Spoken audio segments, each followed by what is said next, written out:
Hi, and welcome to the podcast formerly known as Early Access. I'm joined by Brian. Oh, we're doing the hello thing? Yeah, we're doing the hello thing.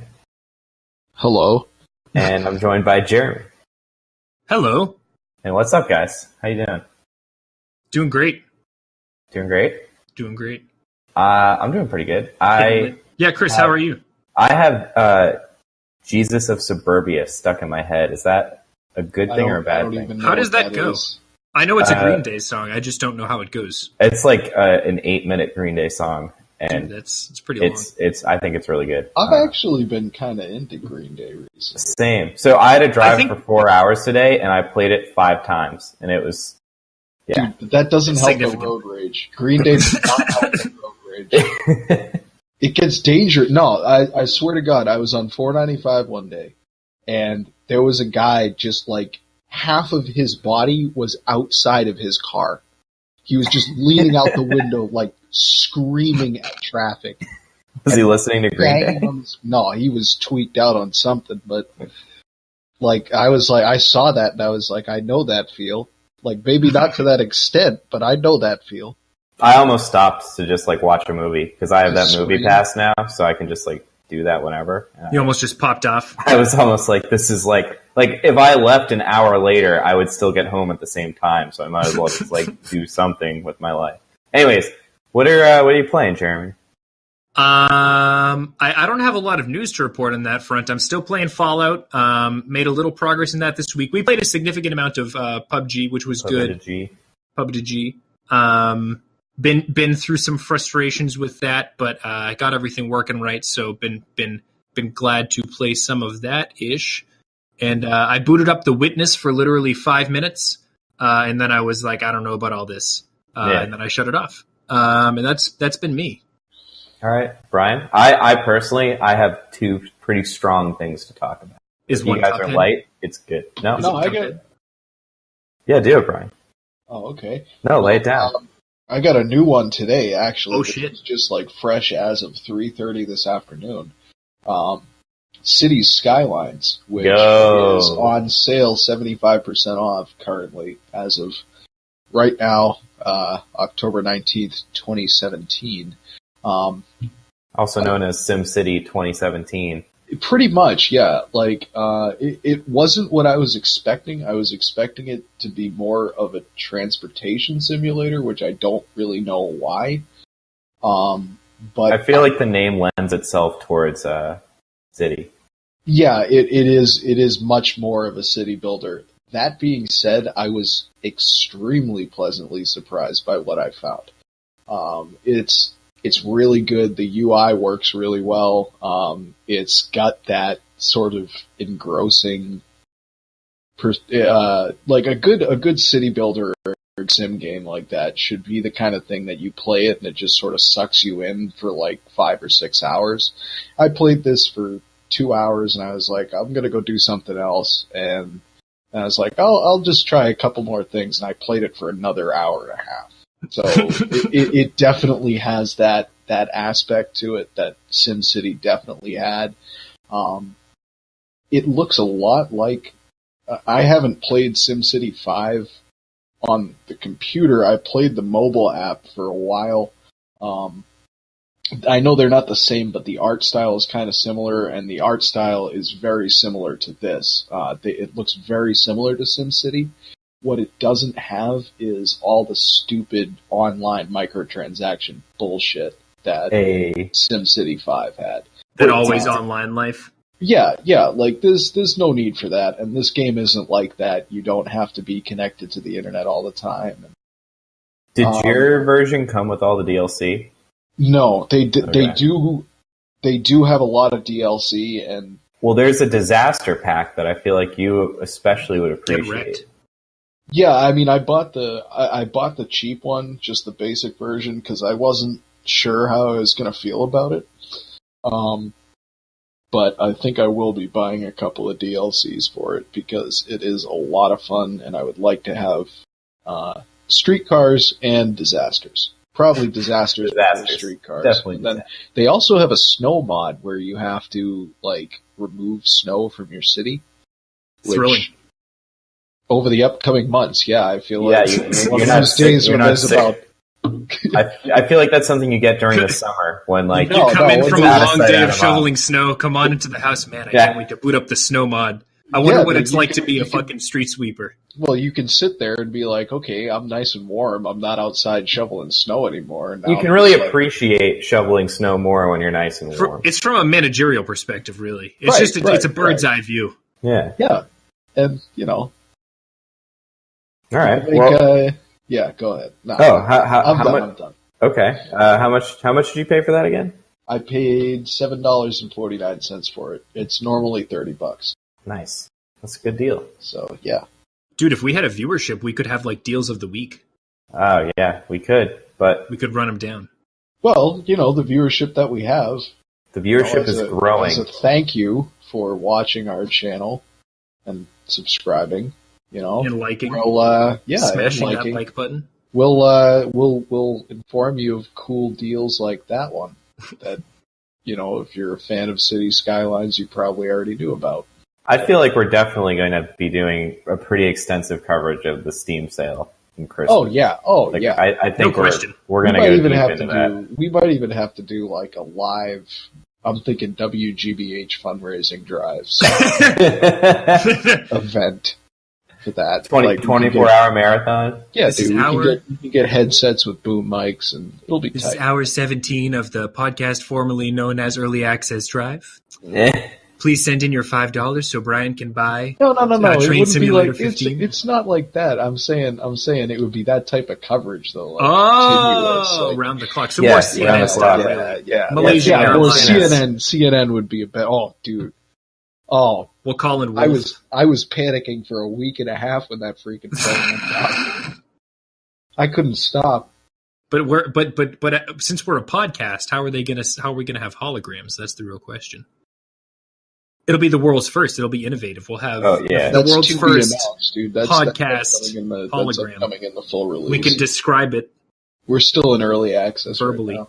Yep, we are still and will forever be formally known as inside early access. Fair. All right, enough dribble. Yeah, Chris, what are you excited about? I got two things that I'm excited about. One is, I guess, it's like a lame personal thing, but I am proud of it. I did my first real had a stopwatch and did a speed run. Oh no! Really? Yep, I did. Oh no! Was it on? I assume that was Binding of Isaac. No. Well, if you count that, then I fly through that. But I don't usually time. Well, I time Binding of Isaac in that you have to get to certain points within a certain amount of minutes. But I speed ran The Legend of Zelda: A Link to the Past for the Super Nintendo. I don't know. It felt right doing a Zelda game because I like Zelda a lot, and I think I had a pretty good time. Actually enjoyed it, and I had a pretty solid time. My girlfriend was trying to play Link to the Past the other day for the first time, and she was struggling. Like, she couldn't get out of the intro area for 20 minutes or so. I mean, she did fine in the end, but it was just first person playing Zelda. First time playing Zelda. I then wanted to kind of be a dick and be like, oh yeah, it's easy. I bet I could beat the game in a couple minutes. And I did. It felt good. How many minutes? I clocked in at 4 minutes and 6 seconds to complete the game. Yes. How? That's the magic of speedrunning, dude. I'm confused. How do you even do that? What's a regular quote unquote run? Not for a first time player, but for an experienced player who's not specifically speedrunning. So if you're not glitching the game like I did, or I did a wall clip to get to a certain area. But if you're not exploiting the game, usually you could probably do it in about, I would say, 8 to 10 hours. So what would a speed run without exploits look like? So you're specifically looking to do a speed run, but no exploits. I'm not sure. I would assume it'd be above 4 hours. Above 4 hours. Damn. Easily, but a normal person would probably take 15 to 20 to play it. But yeah, I got 4 minutes. Attaboy. Doesn't it ruin what? The fun of the game. Well, yes. If you've played the game a lot, then you derive new fun out of trying to beat it really fast. And yeah, this I suppose that's true. I didn't think of it that way. Yeah, and this was kind of leading up to The Legend of Zelda Breath of the Wild was kind of designed to, not with speedrunning in mind, but the openness of it, you can beat the game within an hour of starting it without exploiting the game. Like, it's designed to be able to do that. And I was thinking of doing that a little bit in the near future, so I was kind of like a little warm up. That's the new one for the Switch for the and Switch, the Wii U. Yeah, and I was thinking of trying, not like a 1 hour run, but like, maybe hour and a half, 2 hours, just to try it. It's also a challenge. Like, it's not super, you can't just be like, oh, I'm gonna exploit the game. It's very similar to when Jeremy, you probably remember when we got Mew on our Game Boys by, standing in certain spots, taking 3 steps that way, saving the game. I actually wasn't there. I wasn't working at the same job that you guys were. Yeah, but no, he was just. I remember. Yeah, Jeremy and I did it one day. I recall it well. Yeah, I whatever, man. Does that only work in Pokemon Yellow? I don't remember. Not important. Anyways, yeah. So I did the speed run. I'm happy about it. Second, you're a speed runner. I am a speed runner. He's a speed runner. You'll have to start playing my copy of Sonic Adventure. Oh yeah, dude. Now that you're a speed runner. If anyone Sonic in the comments wants to try to beat my time, feel free. Throw it down below. And just repeat that time one more time so that everybody can get a... 4 minutes and 6 seconds. Jesus. Pretty good. I hit stop I hit start when you could start putting in your name, and I hit stop when the final cutscene started playing, because that's like 10 minutes long. Like, I didn't count the credits. All right. Anyways, the next thing I played, I think, is a little special, a little unique. It's not hard to do, but I kind of went out of my way to do it. I played Mario Odyssey for 15 minutes. I liked it a lot. It was good. I had a lot of fun with it. I got to play in it. So actually, for people listening, you can go to definitely Best Buys and definitely Walmarts. I'm pretty sure you can do Targets too. They have kiosks where they have demos loaded up. And it's only some locations, but I went out and gave it a whirl. That's pretty dope. So I remember last week you made some bold claims about your feeling about Super Mario Odyssey, or your anticipation of it, saying that you thought that it was the most excited you had been for any, at least recent, Mario game, and you're as a kind of an adult consumer. Yeah. So did it meet your expectations? What is your takeaway, et cetera, et cetera? Yeah, so it feels really good. It feels fantastic, better than a lot of Marios I can remember since Galaxy. So like in the past 10 years, this is the best feeling Mario game. The transition to like those 2D levels that are kind of like graffitied onto walls is really seamless. The transition into transformations is really seamless. It feels really good, plays really good. Looks really good, even though the TVs were complete shit. It felt really good.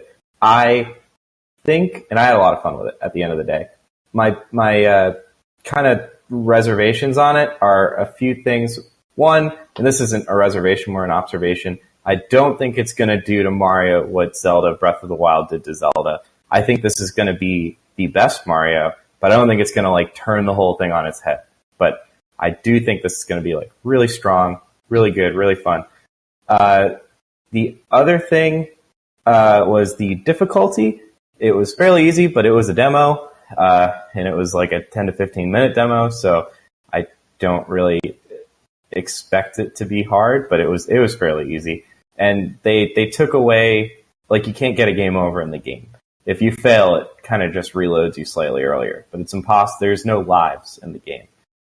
And I quote unquote died, if you can even call it that anymore, a few times, just because I was messing around. And I'm still not sure how I feel about that.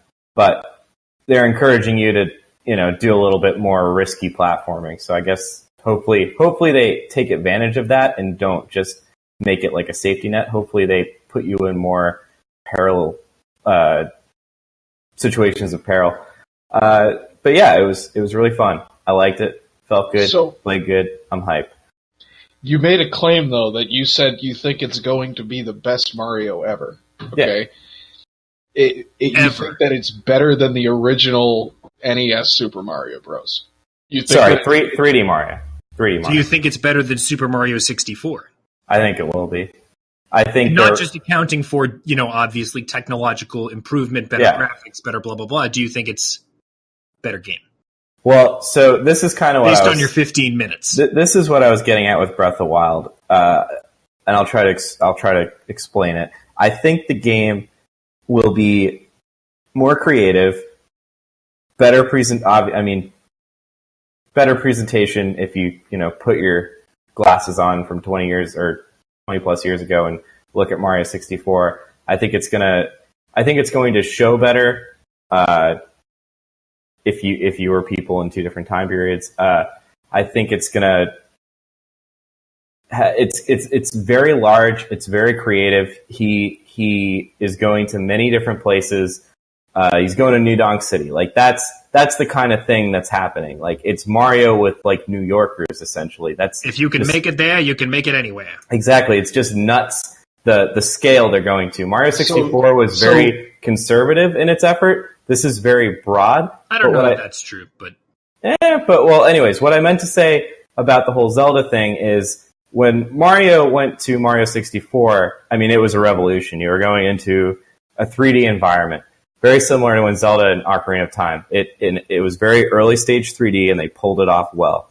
I think Breath of the Wild is the first game in the Zelda series to have that same, almost, if not exactly the same wow factor, where you're like, oh my god, this world is gigantic, enormous, it's so flexible. Instead of the jump to 3D, it's the jump to endless flexibility to the point that you can finish the game in an hour if you want. I don't think Mario is going to have that same wow factor, but I do think it's going to exceed in the fun factor. I think part of that is just you being a Zelda fanboy, though. Like, it's obviously a very, very well-reviewed game that everyone loves, but, comparing it to the jump to 3D, I think might be a little unfair. It's also unfair on the game because there's no comparable technological, leap in that sense from 2D to 3D. VR would be the theoretical one. But hypothetical one, but I'm not sure that that's the future anyways. But I think we're all semi-in accord in that. So speaking of 2D and 3D, do you think that the 2D sections of New Donk City that you had the opportunity to play, do you think that that's more of a gimmick, or do you think that it actually did contribute to the game? So I did not play in New Donk City. I played in the desert level. I got to play 2 2D sections. The first one was just a flat 2D section. Like it looked like a standard Mario game. But the cool thing about it is you're on the wall, so like all the texture is still there in the level, and things that are happening in the foreground like go past your view, which is kind of neat. Like if you're underwater, you see like the water ripples. It's really tastefully done. But then I did one where you were going up a cylinder, and as you went up this, it was 2D, but it was curved around a cylinder, and that was actually really fun. I think it's a great way. I personally much prefer the 3D Mario, but I do like the 2D Mario, and I think this is a really good way to marry the two, where you just have like random 2D challenges. I thought it blended well. Like I would never buy a new 2D Mario game, but I would totally play some levels if I could. So it's not just a nostalgia train. It is actually also fun. Yeah, it's fun. And it's a second. Like you're in 3D, you go up to one of those pipes like you do in Mario, you go in the pipe and you're in 2D. It's like a second between the two. Fair enough. Yeah. Sorry, I ranted a lot there. Dude, it's big news. It's hands-on experience. You heard it here first. I'm out in the fields. Mario Odyssey at, where was it? Best Buy? Definitely Best Buy, definitely Walmart. Fairly sure. Where did you go? I actually played it at both. So. Oh. Attaboy. There you go. Yeah, there we go. Dedication right there. So you played it for a half an hour? No, they cut you off after one playthrough? No, I was in the Best Buy at closing, like literally at closing. And this was actually a few days before I did like the full Walmart one. And I was like, oh, this might be the only time I get to do it. So I just grabbed the controllers and made sure I did all the jumps that I know in Mario. I did the backflip, the side jump, a wall jump. I was like, oh, good, all the jumps are there. It feels nice. Can you do the tornado one? I didn't try the tornado one. I don't think the tornado one is typically in the 3D platformers. I think that's just... It's in Sunshine. Oh, is it? Yeah. Sunshine is the one that I remember. Splash, I know that Splash. people hate it, but I that's like the only Sunshine 3D one. I liked it too. Splash. Yeah. I will say... I finished it rather, but the dive isn't there, but like the jump dive, but the instead there's like a roll. So yeah, it's a trade I'm willing to make. So I just tried the controls for like literally a minute, and then they're like, "You got to get out of here, kid. This is kind of like, please, like we have this things is for to children." do." Yeah. So then I was like, "Okay, I was going to Walmart the next day anyway. I was like, I gotta go to a Walmart with one of the kiosks, so I did. Yeah. So go play Mario and go buy City Skylines for like $7-8 on Steam. That's what we got from this. Yep. October 26th, the sale ends, so you heard it here first. So moving on. Exclusive groundbreaking content. So moving on to the news. We're going, unfortunately, back to loot boxes because that is just all the rage this fall. It is all the rage. I may have switched my opinion on this. Okay, good. No, good, because I was going to say, like, I know we already discussed this, but we are coming back to it. So this... So hold on. Yeah. Before we get into this, I right. think it would just be an interesting experiment to see, to go around amongst the three of us and say, on a scale of 1 to 10, on a scale of 1 to 10, how likely would you be to play Kino? I have played Kino. You have played Kino. I have. How likely would you be to play Kino again? I would play Kino again. Okay, because I would say that I'm a solid 6 on. Have you played Kino? No, I haven't yet, but I think about it frequently. Well, you can't, I agree if we did play Kino, Brian, you can't do it at a gas station. We'd have to go to we'd have to go to that bar that we went to with Kino. You'd have to go to a bar. Yeah, that is where I played in Vegas at a bar. At at 11 a.m. Okay. So, Jeremy, where do I've you never fall played on Kino. I would play Kino if it was like a social thing, like we're going to go get drunk and play Kino. But you wouldn't go do it by yourself. No, I took statistics, and my statistics professor told me that the lottery was quote unquote a tax on people who can't do math. So I'm pretty likely not to. I wouldn't buy scratch tickets. The fun of Kino, I get irritated when people buy me scratch tickets. The fun of Kino is, at worst, you lose like $1. But that's what I'm saying. So if that was the mindset, if we went in and we were like, we're going to lose some money and drink, I would do it. But I would never do it myself. Okay. Never ever. So no chance. And I think real quick, has anybody ever, not a microtransaction, not buying currency, not this very specific question, has anybody bought a loot box? No. The only game I've played that even sells loot boxes or that's relevant is PlayerUnknown's Battlegrounds, where I sell them. I've never bought one I don't know about you guys, but I don't play any of the big games that are known for having a lot of loot boxes where that's important. Yep. Okay. No, I just want to make sure before we hit this. So yeah, good context. Here's a few things in the news. So this has really been blowing up since we talked about 3 weeks ago. This fall, a lot of games are really pushing the idea of loot boxes to their breaking point, and people are getting very upset. And that whole gambling argument I brought up about 3 weeks ago kind of blew up, where a lot of people started saying, regardless of whether or not it is gambling, if a governing body considers it to be gambling, then all of the games that have loot boxes should be rated adults only, 21 plus, because it's gambling.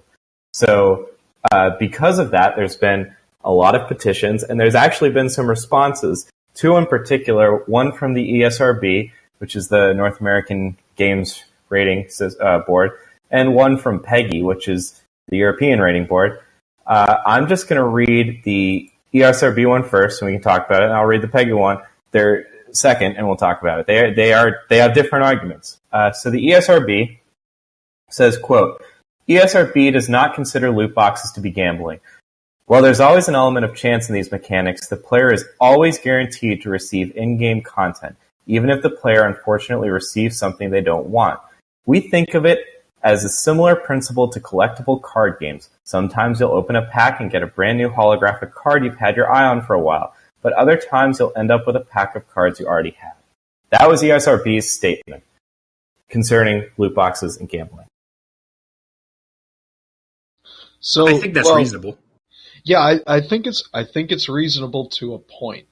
I think that the comparison to trading cards, I guess, kind of falls apart when you start talking about something like Battlefront, like we were talking about, was it last week, where you basically have to buy the loot boxes, and you have to buy a lot of them if you want to do well at the game. Also, at least, I can't remember if it's Yu-Gi-Oh! Or Pokemon. I'm fairly sure it's both. They disclose the relative percentage. That's what I was going to say. That you're going to get a certain card. In China there is a law, but there's currently no law, at least in North America, that requires these companies to reveal their statistics on what your odds are of getting something in a box. Well, although I think once you start talking about odds, you kind of are tacitly admitting that it really is gambling. Well, I think it is gambling. Fundamentally, it is. You're spending your real money to get something, to get a chance at getting something. Yeah. And the thing is, I think we all kind of agree, I don't necessarily want the practice done away with. I think if people want to do this, that's kind of up to them. But it is, I guess that is more of an adult decision. And I guess the other difference is I'm not a collectible trading cards expert, but the values involved, I think might be kind of significantly different. Some of the items that you can be selling from these loot boxes can be fairly valuable. And I think the way that people, if you just go back to PlayerUnknown's, the way that we've had bots farming for battle points to sell loot boxes kind of demonstrates kind of the economics involved are pretty significant. Right, and I think that that's something that the ESRB kind of missed the mark on, is that you can resell a lot of this stuff for actual money. Yeah, and which that's you can hypothetically do with trading cards, but again, I'm not an expert, but I don't think that the value of many trading cards rises to the level of what you might see. Right, and it's a lot easier to do something like that over the internet than it is to sell a physical item. Especially for a kid who just got their parents' credit card or something, or someone who's quite young. Is going to get like a trading card, which is you physically have to go. There's more kind of physical impediments to it. So this is actually this actually gets into unarguable gambling, where at least with Counter-Strike Go, there is a big community where you take certain like knife skins or something, and you collect those, and you get these through loot boxes. You either buy them on the Steam Marketplace or you get them yourself, and you use those to bet on matches of Counter-Strike Go. So you bet your, $200 knife skin on a Counter-Strike Go match, and you get a return, and then you can cash those out for actual money. That's exactly like going to a casino, getting some gambling chips, making some bets, and leaving. That's unquestionably that's a different gambling. thing, though. That's betting on the outcome of something that doesn't have defined odds. And this is not... That's also unregulated. Right. Same companies are intending. This is just something that's kind of spawned off of this. But again, it does demonstrate kind of the economics involved, or no one does this with Pokemon cards, you know what I mean? Yeah. My biggest issue, even if we can just put the gambling question aside for a second, my biggest issue is it is total shit from a game design standpoint. I mean, it's good from a dopamine trigger, psychological, addictive kind of perspective, but from pure game design, when I'm playing Zelda or when I'm playing Mario or when I'm playing Pokemon, when I'm playing Pokemon, I don't want to, instead of being offered to learn a move every couple levels, if every couple levels I get a fucking loot box that opens the odds of me getting a goddamn TM. That's not what I want. That's complete horseshit, and that's what these companies are doing. That's exactly what they're doing. Absolutely agreed. Well, and as for... it is, but you have to remember that this is something that they say that they're targeting at adults, and if you're an adult, you should know, this isn't something that's worth spending money on. This is. And if there's a game that's constantly asking you to spend money, you would think that, informed consumers wouldn't buy that game as much. As for rating it adults only, that's way out of line, I think. I think that if you consider it gambling, then it should be. And also, it's not hard to get an adults only game. Like, if I'm a kid and I'm like, hey, I want to get this game, and it's adults only, my parents will be like, they would have to sign off on it. And then they ask, why is it adults only? And they say, well, there are loot boxes in the game, and then maybe you have a discussion about it with your parents, and then they buy you the game. It's not really that so I'm not talking about mature rated games. Adults only games are often banned from being sold at retailers like GameStop. Really? Best Buy, Walmart, none of them. So how do you purchase them? They're almost impossible to buy. Steam will sell it. I believe, What, like Amazon? There was a game that came out last year. It was a black and white top-down shooter. It got an adults-only rating. Steam sold it. Sad. But yeah, it basically is, it really hurts your ability to sell and market the game. Right.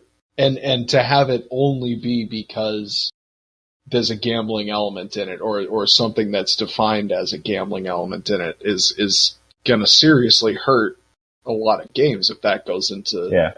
I think that's unnecessary. I think that. Well, that's the point. That's why everyone's pushing for this to illustrate how upset we are. Yeah, to illustrate how upset we are. The game was hatred, because by the way. The game was. Yeah, it was called hatred. Okay. No, but I guess actually I would be, so I guess when you approach it with that perspective, to kind of give an ultimatum to game manufacturers, like, look, this really is a form of gambling. If you want to have that in your game, that's fine. We're going to make it adults only. If you'd like to sell it in retailers, if you'd like to sell it to mass market it, you're going to have to take that out. I guess that's not unreasonable. I guess on the gambling component and whether or not it should be regulated, I'm kind of open to argument. On Chris's earlier point about it just being bad for gameplay, I think that's inarguable. It obviously is worse from a gameplay perspective, where you're kind of by adding in that element of just randomness, you're taking out a lot of the need to progress in the game to develop skills. DLC does some of that too. Right, and it's a cash out. You're forcing a grind. And then should we know the odds again? Like they have the regulation in China, where odds of getting an item. Yeah, again, no question. Obviously, we should. So I'm going to read Peggy's now. Let's hear from Peggy. Peggy, I kind of like Peggy's response more than the ESRB's. I think Peggy's is actually a very fair response. They say, in short, our approach is similar to that of ESRB. I think all rating boards do, USK and Germany as well. The main reason for this is that we cannot define what constitutes gambling. That is the responsibility of a national gambling commission. Our gambling concept descriptor is given to games that simulate or teach gambling as it's done in real-life casinos, racetracks, etc. If a gambling commission would state that loot boxes are a form of gambling, then we have to adjust our criteria to that. That's interesting. Because we've seen in the past that governmental bodies are not necessarily always the best at understanding what video games are about and whether or not they lead to people killing each other, et cetera, et cetera. So on the one hand, do you want them regulating, what we should be doing with video games? I mean, it's already in their purview, but do you really want to just kick the ball over to their corner? On the other hand, I think that's a very reasonable response. Just saying, like, we'll regulate it the way that we're told to by the government at this time. Yeah, that's where we stand. I think that was a good response. Personally, I think like it was one, I agree with it, and two, it made sense. So the reason the ESRB, the reason that this is all privatized in the first place, the government tried to regulate things with Night Trap and Mortal Kombat were the games that were really shown when the violent and questionable content in video games kind of hit a peak, and it went to court. That was when the video game industry kind of came together and said, okay, we'll make this ESRB system and we'll restrict the way that content is sold. So yeah, I kind of see how it's a little like saying that we want, we're waiting for the government involvement. I don't know, but at the same time, I think that is like a very smart move from just like a political correctness. From an industry standpoint, they're not stepping on toes. They're just kind of, they're really being agnostic about it. They're just kind of saying, we'll wait and see what the official line is. That's incidentally also how the parental advisory sticker got on CDs. I will say what I want to know is how many, and I'm not saying that this is a thing at all. I'm just curious if the ESRB has any horses in actual games coming out or vice versa. I'd be curious to know that. I want to know if somebody on the ESRB board is, a huge stakeholder in EA and they want Battlefront 2 to succeed. I feel like more than likely. Brian doubts it. I kind of doubt it. It wouldn't surprise me. The government doesn't care about video games. This isn't the government. It's private. It's not a government body. Oh, I thought they were. It's an industry association. It could be. Almost by definition, it is. Like, who else would it be? Just like me and you and some other guys. It's a public pushback. You guys should. It's a public pushback. It's not just like an industry thing. It's the people who are playing the games are like, this is bullshit, and you're encouraging people to gamble, and you're ruining the games, et cetera, et cetera, et cetera. So I think the question of whether or not the ESRB is corrupt is kind of moot, because I'm not saying. I think that it comes back to if the games are crippled by the fact that they have this loot box system, this paid loot box system, then people won't buy them and people won't play them. Well, you say that, but we're buying them and playing them. All of us are saying we don't really like loot boxes, and we all play. None of us have ever bought a single loot box. None of us. Sure, but we still play the game though. So I think this is personal. Same is true of early access. I think none of us like early access, and we're all playing an early access game. If you guys think I'm overstepping, please let me know. Dude, overstep. And I got to be careful with how I word it. Cross the line. I got to be really careful with what I say here.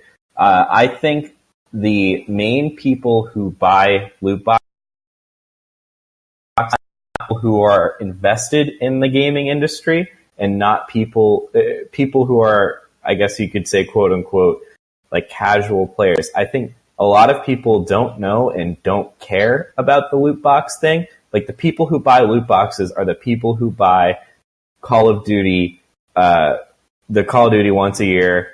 They buy, their Battlefront because they're Star Wars fans first and video game players second. They buy Madden every year. They buy NBA. They buy FIFA every year. They don't know and they don't care. It's similar to the people who would maybe invest a lot in loot boxes in like a mobile game. And I understand that there is some overlap. This is not like that there's a Venn diagram here where, yes, you can be a hardcore gamer and enjoy loot boxes. And I'm not saying that that's a bad thing. That's fine if you do and you want to do that.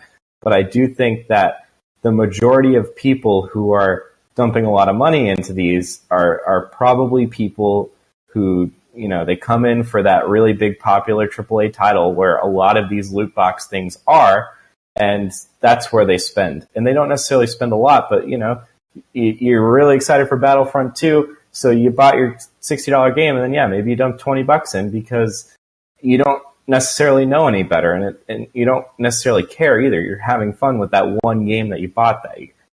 Right, but if you don't care, then that's trivial. You spent your money on something you thought you enjoyed at the time, and that's fine. I agree with you that I think that a lot of the income that they make off of this is like the hardcore gamer crowd, and I think that's... No, I think Chris is saying that it's not the hardcore gamer crowd. I think it's the opposite, yeah. You think that it's the opposite? Because I think it's the exact opposite. That it's a lot of people buying a couple of things. No, that it's casual. It's casual gamers is kind of what he's saying. That it's people who maybe are more likely to be console gamers. Jesus, we're going to alienate everyone. Yeah, no, all six of our listeners. I wasn't saying that, but no, but people who are more interested maybe in AAA titles. People who are less. You cut out a little bit, Chris. So I think that's why we were trying to get some context. People who are more likely to buy just a couple of AAA titles. People who are a little more casual. They're not as steeped in video games. And so, if they're playing Battlefront and they want to have better weapons, I think it would be the other way around. they're not honestly. steeped in the politics. And so you're saying around, I agree with both. There's probably people who are casual who are buying loot boxes because they're just having a particular game. Maybe again they're steeped in the politics, etc. Probably also people who are deep involved in the video game industry, or more involved gamers who are buying loot boxes because they really, really aggressively want to do well in matches and stuff like that. Right, and I'm saying there are more people because as a casual gamer, as someone who is more of a casual gamer than you guys, if I paid $60 for something, I would be very reluctant to spend another $20 on it to get items. So that's why I'm saying I think that more of their income is coming from those people who are the hardcore type, who are buying, lots and lots of these loot boxes because they really care about getting ahead in this particular game or whatever. I think it probably depends on game to game. Opinion. No, because I agree with you, but I think PlayerUnknown's, I think almost everyone who's playing PlayerUnknown's Battleground is by definition a little more than casual. You know what I mean? I mean, I know it's a huge game. At this point, maybe not, but yeah. It's a huge game, but it's very much an internet game. You need a PC that can run it. Yeah, you need a PC that can run it. Same thing goes for Counter-Strike Go. Chris, do you play Counter-Strike Go or no? No. I think that's a fairly hardcore game, and that's a game that's, I think, well known for loot boxes, right? Yeah, more or less. Well, yeah. Definitely, yeah. So I think that crowd of folks, they're definitely more in the hardcore camp, but I think, again, people who are more likely to maybe play Star Wars Battlefront, people who are more likely to play, which I would be one, I wish, except apparently it's going to blow. People who are playing, other Madden big or FIFA. Madden or FIFA, great examples. So I think there's probably, it's like you said, there's not an exact Venn diagram. I think it's probably some of both crowds. It probably depends a lot on the game and maybe even the genre of game. I think sports games are probably more likely to draw from a broader audience. Yeah. No, okay. So anyways, kind of running off the Peggy statement where they basically said, when somebody makes it a law, we will respond accordingly. There's actually somebody in the United Kingdom that has his ear to the ground on this and is maybe working on it. Daniel Zegner, who's a PM or an MP, my bad.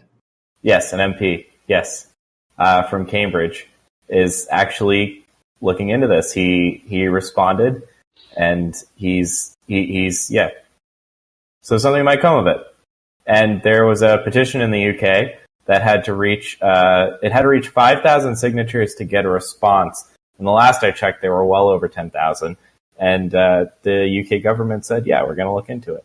So there's actually some movement in this. Like, a lot of the noise that happened in the last month at least got a whisper from some higher powers. We got statements from the ESRB, statements from Peggy, statements from the UK government, and statements from this MP. When you say we, I like to think it's less the collective we and more the we as in the four of us that are on this channel. Jake included, of course, but he's absent right now. It probably was. It definitely was. The member of parliament from Cambridge probably is one of our listeners. I have to check my email. Maybe he sent me one. Yeah, he probably did. We should send him like a game code or something. Dude, we should. I don't know. It's so funny. I'm being serious. We'd love to squad battle with you on PUBG. If you're we need a fourth when Jake is wherever Jake is. No, well, Jake will be back, but sometimes you need a fourth guy. So MP, whatever your name is, if you're listening, send us your PUBG name, and we'll hit you up. We'll hit you up, man. So, Chris, I need to know what party is he a member of? Do you know? That's a good question. I will know in about 2 seconds. All right. And I guess I know that. And sorry, go ahead. Well, no. So while you look that up, I guess for me, just the final pin in this conversation is that I think that's a reasonable way of going forwards. I think that if we want to have it regulated like gambling, then like let's have a public debate about it. I'm kind of agnostic about it. I could go either way on whether or not it should be legally regulated and what that should look like. And that seems reasonable. People have an opportunity to present their arguments. And yeah, I think that's not unreasonable. So Chris, do you have that data? Yeah, he's in the Labour Party. Unsurprising. I was just Labour. Yes, Labour Party. Sorry, the Labour Party. The Labour Party. Yeah, he is. He's been a counselor for I think that's counselor. Some weird English word for 8 years. Damn. He's old too. Time. He's a lot older than I thought he would be for someone looking into loot boxes. Is he a counselor? He is just a counselor. Yeah, counselor. He's a counselor. That was the word. Party. Counselor of the Labour. I wonder what Jeremy Corbyn thinks about loot boxes. Someone has to get him on the phone. Yeah, dude, we can have him as a guest next week. Yeah, I'll hit him up. I'll hit him out. Yeah. Actually, Jeremy, you do it. I have some contacts. I'm really busy in the editing bay. I have some contacts in the political world. Gotcha. So the news is over. The last segment, the kind of question that I pose, kind of related to loot boxes, but I'm trying to get a little breather from that, is basically AAA games have learned, or big companies, big publishers, Activision, big developers have learned that development costs go up and game prices have not gone up. They're figuring out other ways to get money, and in a lot of ways, they figured out ways to make more money than just raising the price of a static game price. They're using microtransactions, they're using loot boxes, they're using DLC, they're employing a lot of tactics to get more money out of people and generally make their games last longer. Subscription fees is another example. So and the result of all this is games from AAA developers especially are kind of becoming games as a service rather than games as a static product, where something like GTA Online, the game persists for many, many years with regular incremental updates that's largely funded by the consistent purchase of microtransactions. Another example would be Destiny, where, yes, you buy that static $60 game, but then there's a lot of expansion packs and a lot of microtransactions and even loot boxes now, where the game is not something that comes out and they release 6 months worth of DLC or something. This is a game that comes out and they support it for years and years, and they manage to make a lot of money on it. It looks like something like Overwatch is also kind of becoming a games as a service rather than just a game that comes out and then is kind of forgotten, and that development cost is kind of lost. So the flip side of this is the rise of indie games, where indie games don't necessarily have the infrastructure to implement microtransactions. They don't necessarily have the infrastructure to create massive online games where microtransactions would be more prevalent from like a cosmetic perspective. And usually these games as a service are multiplayer games. So indie games are rising, and they're usually single player experiences. There's usually no DLC, and there's usually no microtransactions.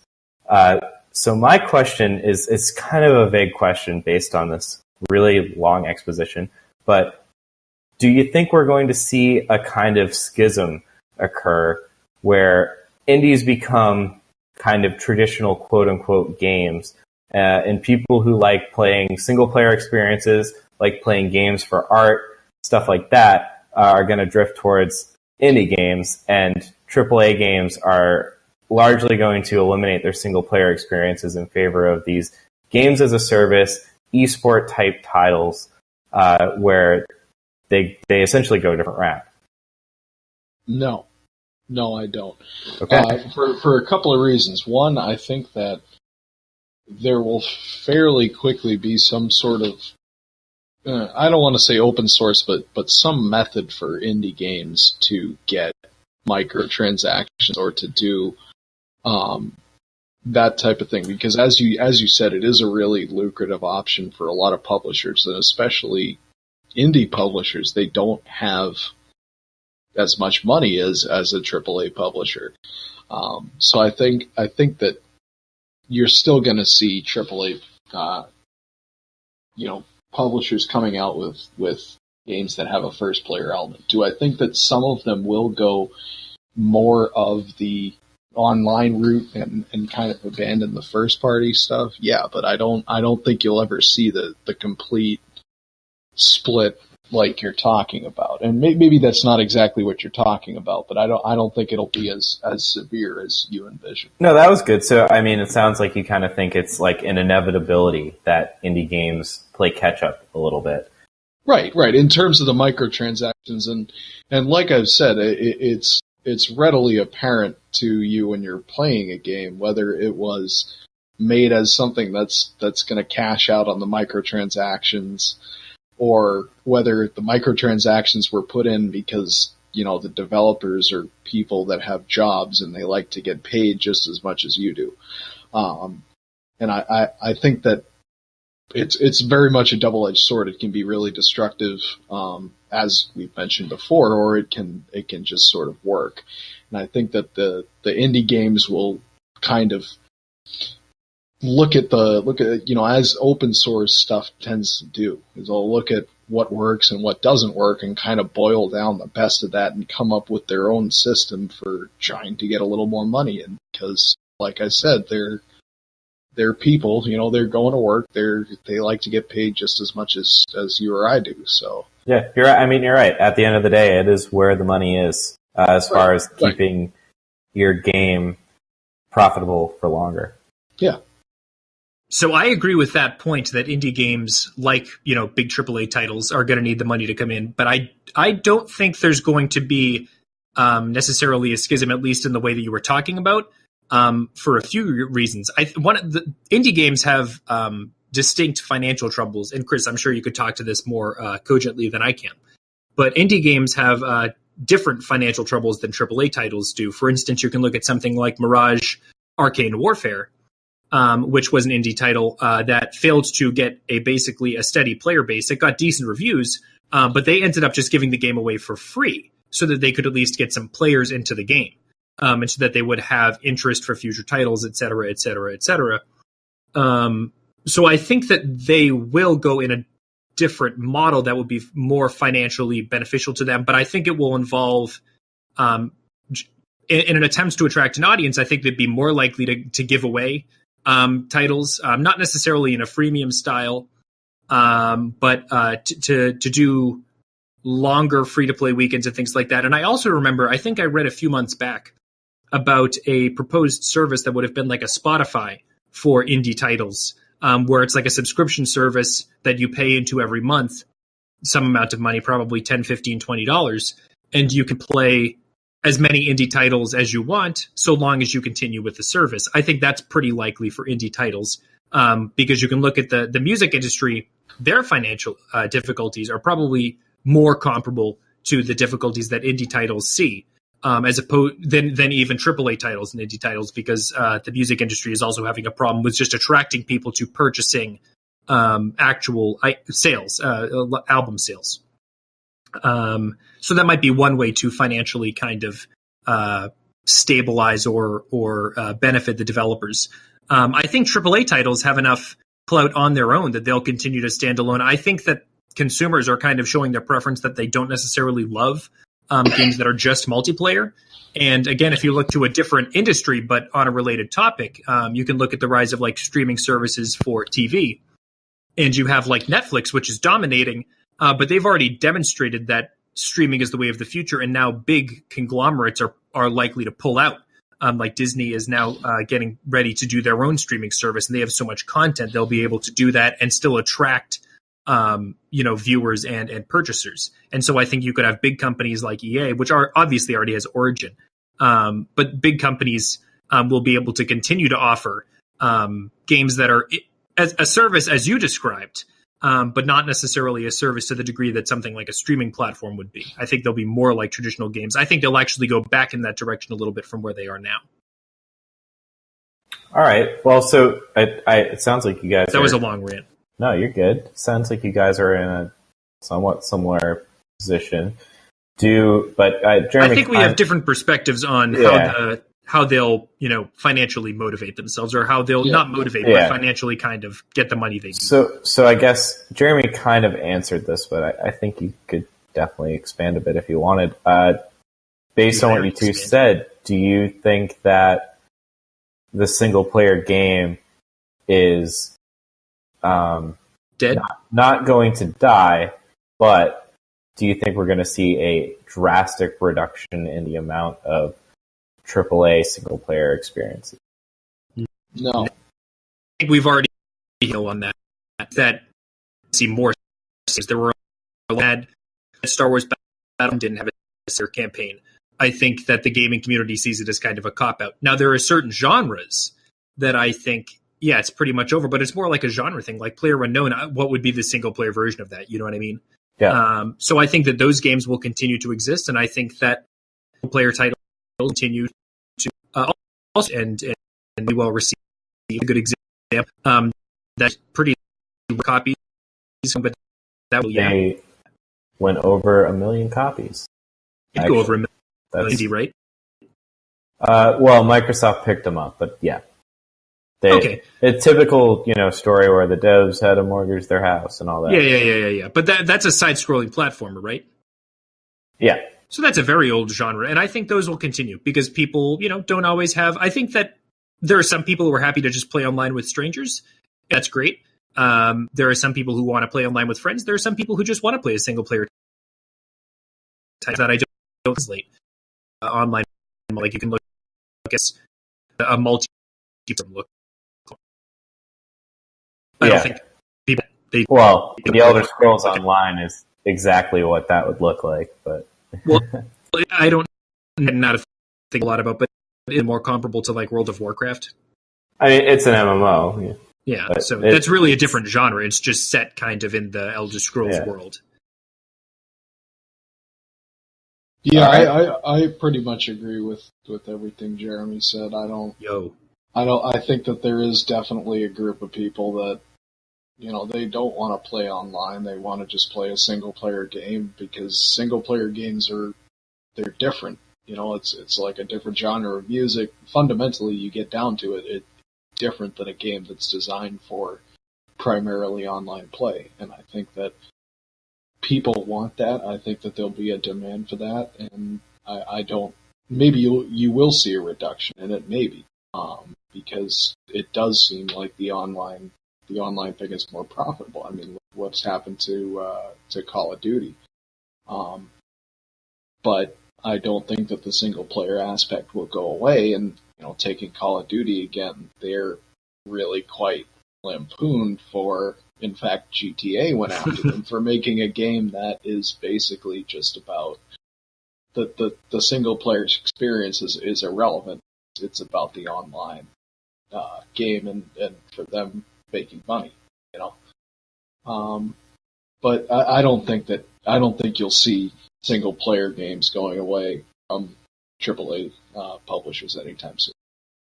All right, sounds good. To go back I don't know if we're like super overtime or whatever, and I've talked a lot on this topic already, but to go back to like looking at other industries that are going through similar structural changes, you can again look at the music industry. They've moved largely towards a streaming model for singles, and album sales have dipped.